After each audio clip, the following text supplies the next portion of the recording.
Hey friends, what is up? Welcome back to Life from Mars. It's another video. Who's hyped?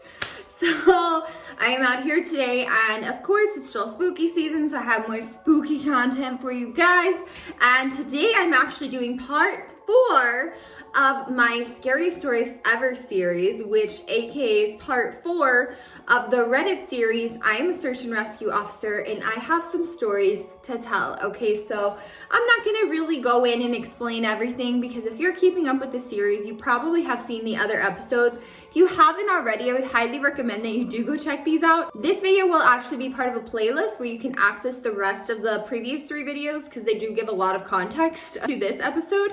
You can watch this on its own, but you might get a little confused at some parts. So I would suggest that you start from the beginning and start with part 1 and work your way towards this one. But if you have already seen those episodes, well then you already know all the wildness that is going on in this series, okay? We've already gone through 3 parts of these insane stories of this guy who obviously, yes, is a search and rescue officer for the U.S. Forest Service, and he and basically his colleagues have seen some crazy shit and experienced some crazy shit. Oftentimes things that are very terrifying and unexplainable. So yeah, that's what's going on right now. So like I said last time, I am going to be taking out a couple of stories. I'm not going to be including them in this video just because they are a little bit graphic and I don't want to have to deal with getting, marked or anything. And also they're not really scary. They're more of just like tragic stories that can be explained and that, there was an obvious cause. So I don't think it's really like that, crazy. But as always, I will have a link to the actual Reddit thread below so you can go check it out if you want. And you can read all the stories and be horrified in the comfort of your own home. So that being said, let's just get right into it. All right, guys, so I'm just gonna start from the beginning. Here's a very brief intro, and then we're gonna get into the story. So, hey guys, I'm back from my training op, and I have a lot of really interesting stories to share with you. I've got enough that I'm going to break them up into 2 parts. I'd love to put them all into one entry, but I haven't had a chance to write them all down yet. I haven't had anything too crazy happen while I was out there, but we did have one incident with a rookie that I found relevant. Since I'm sure you guys have been waiting for these, I'll get right into the stories. I'll assign each batch of stories to the person who told them to me. So, the first set of stories is from this woman named KD. KD is a vet who's been a search and rescue officer for about 15 years. She specializes in high elevation mountain rescues and is widely considered one of the best in her field. She was one of the more enthusiastic storytellers, and since we were together a fair amount of time during exercises, she ended up telling me about 4 that really stuck with me.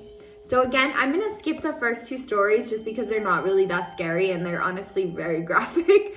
But I'm gonna skip to the 3rd story, which is also insane, and yeah, let's just get right into it.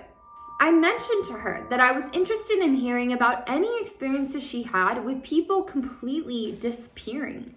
Her eyes light up and she leans in close to me. Want to hear a real doozy? She asks. She tells me about how when she first started, there was a case that got a lot of attention in the media. A family had been out berry picking in an area of the forest very close to the entrance of the park. Guys, how many stories at this point have we heard about people going missing involving berries? They had 2 little boys, both under the age of 5. And at some point during the day, one of them vanishes. There's an absolutely massive search and they find absolutely nothing. It's another one of those cases where it's like the kid never was there in the first place. The dogs just sit down and don't pick up anything. No trace of the kid is found. The search goes on for about 2 months, but is eventually called off. Fast forward to 6 months later. The family comes back to place flowers at a memorial that's been set up for the kid. They bring their other son. While they're placing the flowers, they lose sight of the kid for about 3 seconds, and in that span of time, he vanishes into thin air. Now, obviously, the parents are beyond devastated. It's awful enough to lose 1 child, but to lose 2 is beyond imagining. The search is huge, one of the largest in state history. There are about 300 volunteers combing every inch of this park, looking for the kid. But again, there's no trace of him. The search goes on for about a week, with people looking miles from the part of the park where he vanished from. And then, almost 2 weeks later, a volunteer almost 15 miles from the designated search area radios in that he's found the kid. They assumed that the kid was dead, but the volunteer says he's not only alive, he's in good shape. Katie and her team go out to recover the kid, and when they get there, she cannot believe that this is the kid that's been missing. His clothes are clean, there's no dirt on him anywhere, and he doesn't appear traumatized. The volunteer says that he found the kid sitting on a log playing with a little twig bundle that's bound together with some old rope. Katie asks him where he's been, who he has been with for the past 2 weeks, and the kid tells her that he's been with the fuzzy man. Now, Katie firmly believes in Bigfoot, so she gets all excited and asks what he means by fuzzy. Was he hairy? But the kid says, no, he wasn't hairy. He was a, quote, fuzzy man. And he describes a man that's blurry, quote, like when you close your eyes, but not all the way closed. He says the man came out of the trees and took the kid with him deep into the woods. The kid says he slept in a hollow tree and the fuzzy man gave him berries to eat. Wow, really? Of course he gave him berries. Katie asked if the man was mean, if he scared the kid, and the kid said, no, he wasn't scary, but I didn't like how he didn't have eyes. Right. I'm surprised that wasn't scary. Katie says they get the kid back to headquarters and a cop takes him into town to talk to him more about what happened. She's friends with the cop that talked to him, and she said the kid described being kept in this tree by the fuzzy man and given berries whenever he was hungry. He was allowed to wander around a very specific clearing, but when he tried to go further, the fuzzy man would get mad and yell real loud even though he didn't have a mouth.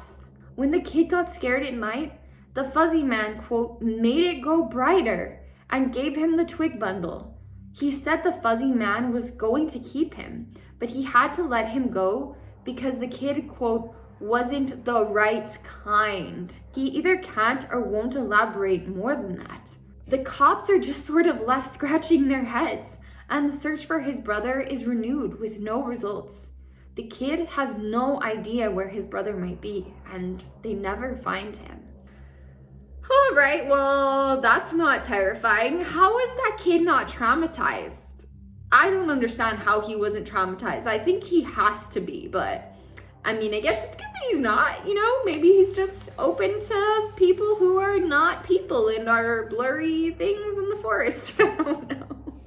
The last story that Katie told me was something that happened to her when she got separated from her training group while she was a rookie. They were learning the basics of high elevation belaying on a well-mapped side of the mountain, and she had to use the bathroom. She went off about 50 yards from the group during a meal break and did her business. I'll tell the rest exactly as she told it to me. Quote, so I take a piss, and once I'm done, I start heading back to the group. But I've only gotten about 5 feet when I realize I have no idea where I am. And this wasn't I got turned around lost. I mean, I literally had no clue where I was. If you'd asked me, I don't even think I'd be able to tell you what state we were in. It was sort of how I imagine people with amnesia feel, you know? You're completely lost and you have no idea what to do. So I stood there for a while, just trying to figure out where the fuck I was and what I was supposed to do. But the longer I stand there, the more confused and turned around I get, so I started walking. As I recall, I just picked a random direction and went for it. And as I'm walking, it's just getting worse and worse to the point where I have no concept of why I'm on the mountain in the first place. I'm just trudging through the snow, and then I start hearing this voice. It's kind of inside my head almost, like if a frog could talk, all low and croaky. And it's telling me over and over, It's okay. It's okay. You just need to find something to eat. Find something to eat and you'll be okay. Just keep walking and find something to eat. Eat. Eat. So I start looking around for anything that I can eat. And I swear to God, I've never felt that hungry in my whole life. It was bottomless, and I think I have just eaten just about anything you put in front of me right then. I had no concept of time, so I had no idea how long I'd been out there when I hear an actual voice coming towards me. I go towards it and I see one of the other search and rescue officers, and he looks fucking terrified. He's running towards me, asking if I'm okay and what the hell I'm doing out here. And the scary thing is, as he's running towards me, I kind of see myself reaching into my belt for my hunting knife. I'm not even really thinking about what I'm doing, but what I am thinking is that I have to eat. If I don't eat, I'll never be okay again. So I just have to eat. He sees me doing that and backs off right away. He yells at me to put my knife away, that he's not going to hurt me, and that kind of snaps me back. All of a sudden, I know exactly where I am, and I put the knife away. I run to him and ask him how long I've been gone, thinking he'll tell me I've been gone for a half hour or so. But he tells me I've been gone for 2 days. I've gone over 2 peaks and ended almost on the other side of the mountain. And if I'd kept going, I would have ended up wandering into about 300 miles of wilderness. They'd never have found me. He can't believe I'm not dead. And of course, I don't know what the to think. To me, no time has passed at all. I don't say anything. I just go back with him to a rendezvous point, and I'm taken back to HQ to be airlifted to the hospital. When I get there, they do all kinds of tests and try to figure out what happened. As best they can guess, I had some kind of weird fugue state, which is kind of like amnesia or a weird seizure that knocked my brain out of whack. But the truth is, we really don't know. It's never happened again, but I'll tell you, ever since then, I never go out there alone. People rag on me for making them come with me when I have to leave the group, but I just tell them that listening to me piss in the snow is better than losing me for 2 days on a freezing mountain. Damn, guys, like that story is crazy to me. That is just, whoo, that's a wild story. But of course there's more, so let's get into the next one. So this is a new person, EW.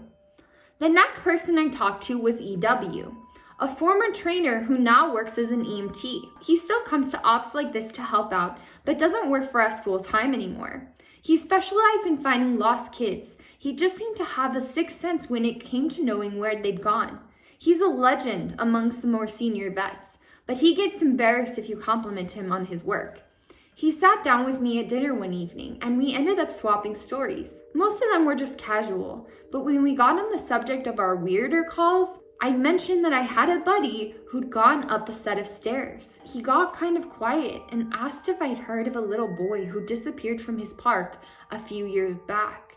I hadn't, so he told me this story. They were looking for this 11-year-old boy, Joey, who'd gone missing near a river.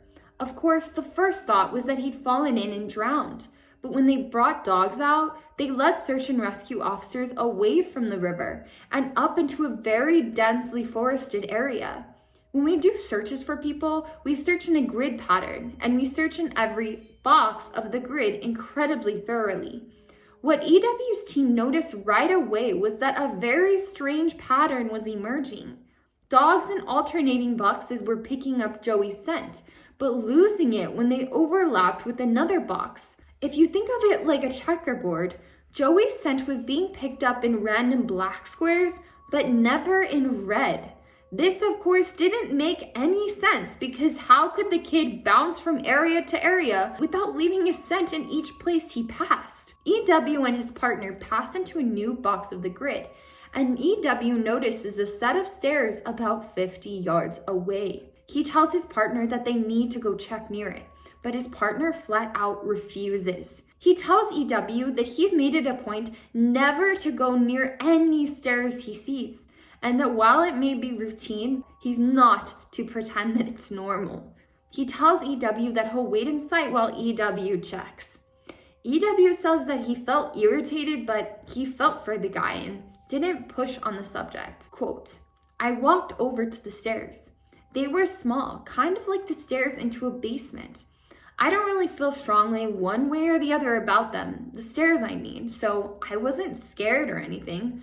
I guess I'm like everyone else and I just prefer not to think too much about them. Anyway, I went over and I could see that there was something laying on the bottom step, sort of curled up.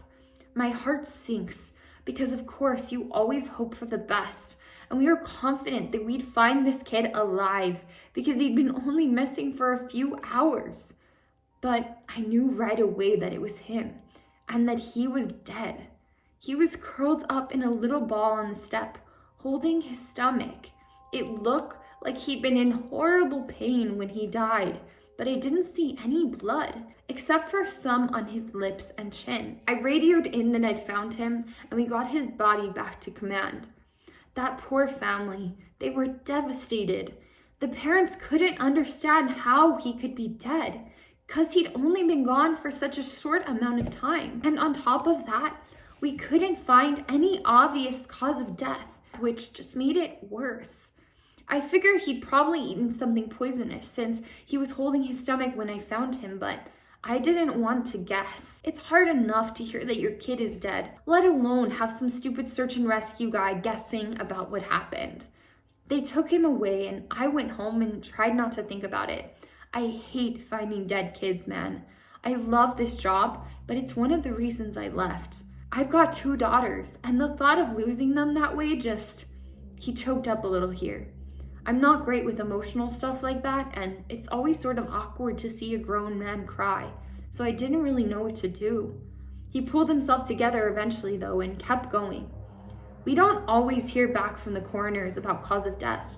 It's not really our job to know, I guess, and sometimes if they think it's foul play, they won't tell us because of legal bullshit.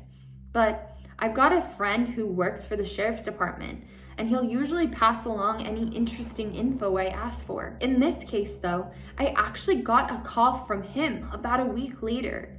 He asked if I remember the kid, and of course I do. And he says some seriously weird shit is going on. He tells me, EW man, you're gonna think I'm crazy, but the coroner has no idea what happened to this kid. He's never seen anything like it. My friend goes on to tell me that when the coroner opened the kid up, he couldn't believe what he was seeing.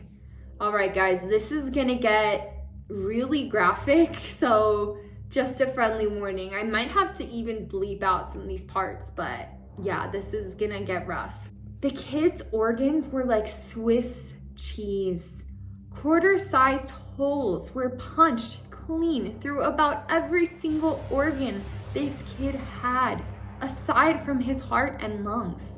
My friend said the coroner described it as if someone had taken a hole punch and punched holes out of everything. They were so neat.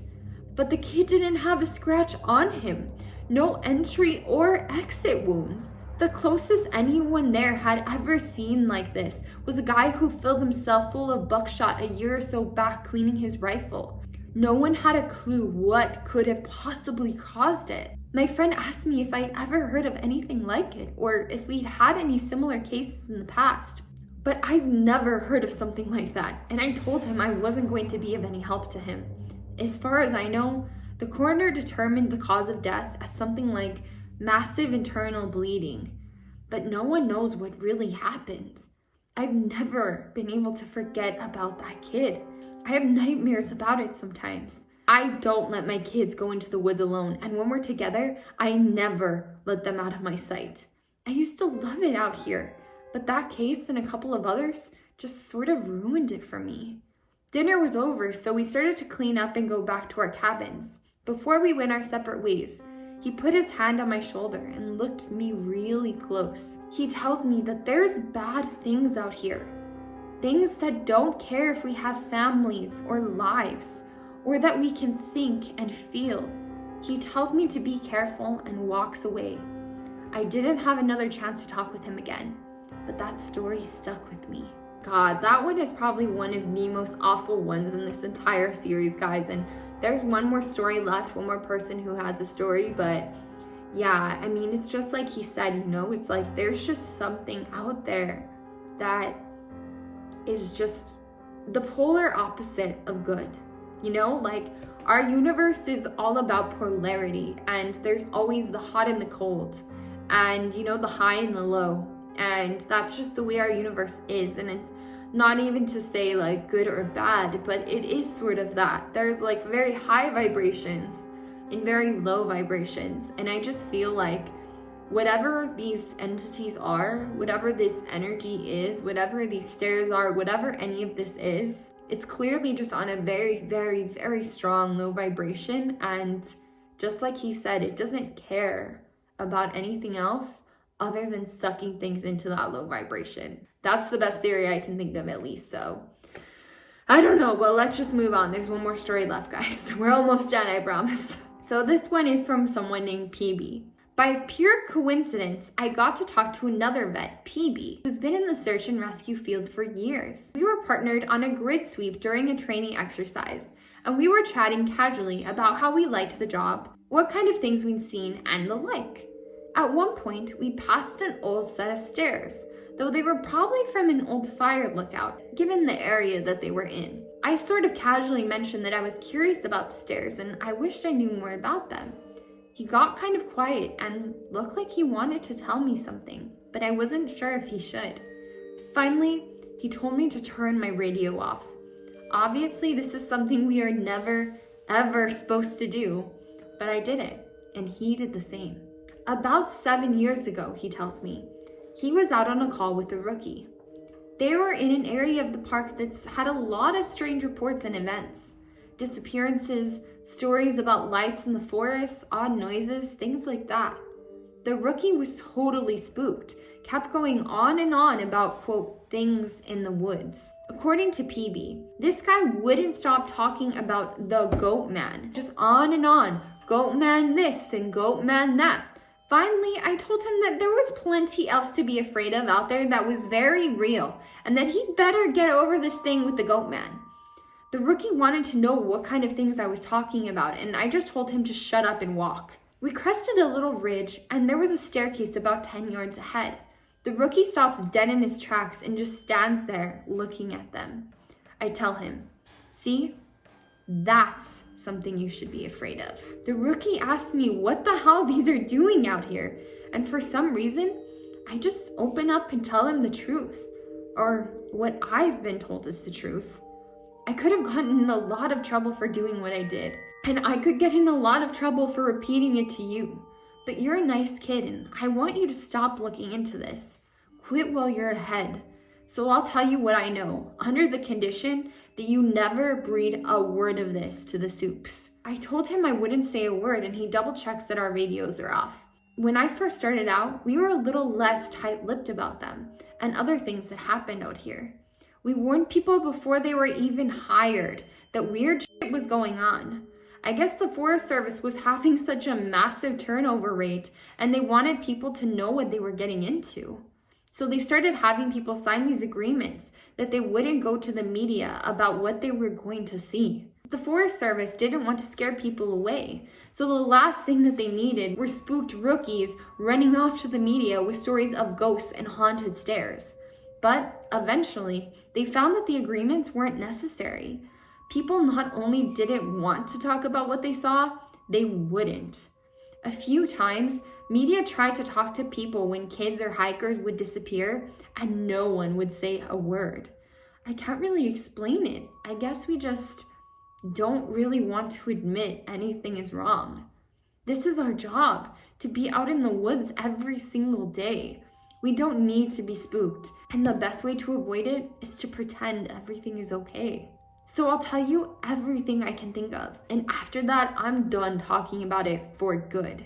And I expect you not to bring it up around me ever. The stairs have been out here for as long as the parks have existed. We have records going back decades describing them. Sometimes people go up them and nothing happens.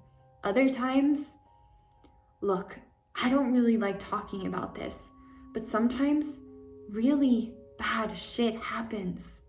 I saw one guy get his hand sliced off clean when he got to the top step. He reached out to touch a tree branch and it happened so fast. 1 second his hand was there and the next it was gone. Completely clean wound. We didn't even find his hand and the guy almost died. Another time, a woman touched one of the stairs and a blood vessel in her brain exploded. Literally exploded like a water balloon. She sort of stumbled down and came over to me, and all she got out was, "I think something's wrong with me." She dropped like a sack of flour, dead before she hit the ground. I watched it happen and there wasn't a single thing that I could do. We warn people not to go anywhere near them, but there's always at least one idiot who does. And even if nothing happens to them, something bad always happens. Kids go missing as we're on their trail. Someone dies the next day, cut in half in a completely safe part of the park. I don't know why, but something bad always happens. I don't know exactly why they're here, but it doesn't matter. They're here, and if we were smart, we'd tell our new officers exactly what they're capable of. We were both quiet for a little while. I was afraid to talk because I wasn't sure if he was done. He looked like he wanted to say something else. Finally, he spoke up again. "Have you ever noticed how you can never find the same ones twice?" I nodded, expecting him to continue. But he just stayed quiet, walking alongside me. And eventually, he started a story about the biggest deer he'd ever seen in the park. I didn't bring up the subject again, and I didn't press him for any more stories. He dropped out of op the next day. Apparently, he left before the sun came up. He said he was sick. None of us have heard from him since he left. All right, guys, that was the last story.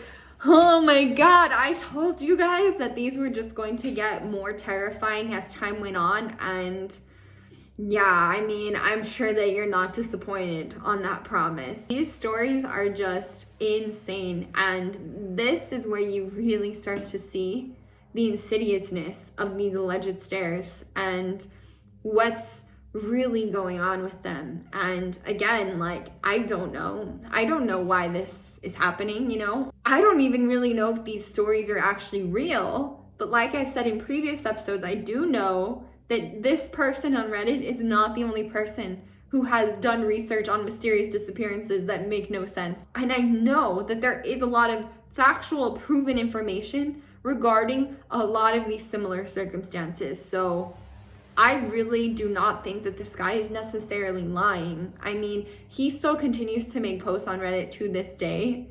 And I don't know, guys, it just seems, I don't even know what to think. I really don't. I don't even know what to say. It's obviously horrible.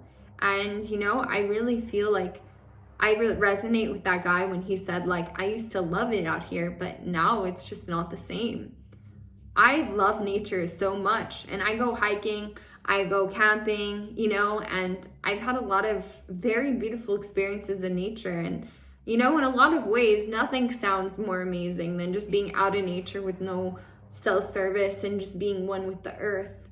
But at the same time, even indigenous people in pretty much every single area of the world have stories about certain areas that you just cannot go to, or areas that are cursed, or, you know, areas that were literally given names like Devil's Peak or things like that. And so I just feel like we really should take notes from those indigenous people and pay more attention to the legends and the beliefs that they have about these areas, because most of the time these sort of things happen in those sort of areas. And yes, not all the time, but I don't know, guys, you just really have to be aware of what kind of things have happened.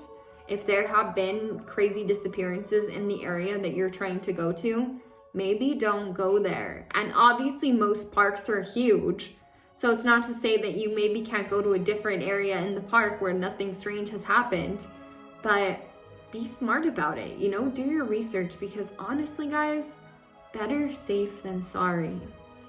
And that's all I'm gonna say about it. But I would love to know what you guys think about this. I mean, obviously there's so many different theories on this thread, on this, I guess, just phenomena in general about mysterious disappearances in the forest, about strange experiences people have had in the national forest and in the national parks, because it's not always in the forest, all parks in general. And I mean, who knows what the truth is? I'm gonna continue the series, so expect part 5 very soon, probably next week. And also I think that after I finish part 7, which is the last part, I'm probably gonna start reading the comments from this thread, because the comments are just crazy in their own way, because people share their own stories, their own experiences, and even some people share, like I said, indigenous stories, indigenous wisdom about stairs or doorways or different things that also seem to have some sort of insidious supernatural nature. So yeah, guys, that is the end of the video. I'm sure you are sufficiently spooked, so I'll let you go for now. But if you did enjoy this video, if you were entertained, please make sure to give it a big like. I really appreciate that. And like I said, leave your thoughts, leave your comments, leave your theories in the comments down below. I would definitely like to hear what you guys think, or if you've had any experiences, please leave a comment down below so I and everyone else can see it.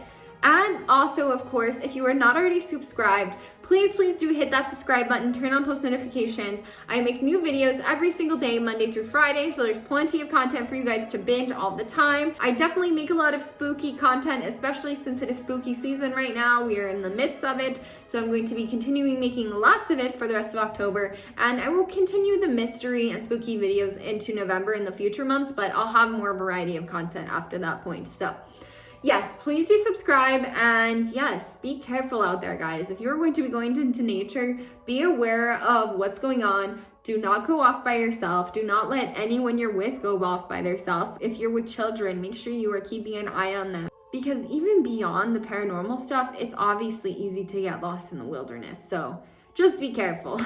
Anyways, I am sending you guys all of the love and good vibes and protection and good energy. And I know that you are protected, sending you all of that. But hope you have a wonderful rest of your day, and I will see you on the next one. Thanks for watching. Bye.